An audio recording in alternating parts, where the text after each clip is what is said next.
What's the meaning of bachelor's degree?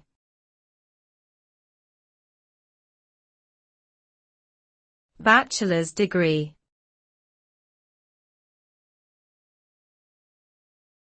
Bachelor's degree.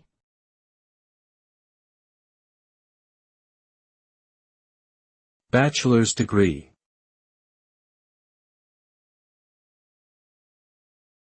Bachelor's degree.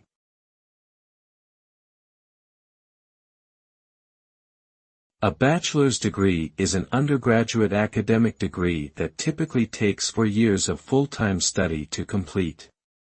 It is awarded by a college or university upon completion of a specific course of study. The most common type of bachelor's degree is a Bachelor of Arts, BA, or Bachelor of Science, BS, but there are many other programs available, such as Bachelor of Fine Arts, BFA, or Bachelor of Engineering, BEng. A bachelor's degree signifies a level of education beyond high school and is often a requirement for entry into many professional careers. It is also a stepping stone towards pursuing higher education, such as a master's or doctoral degree.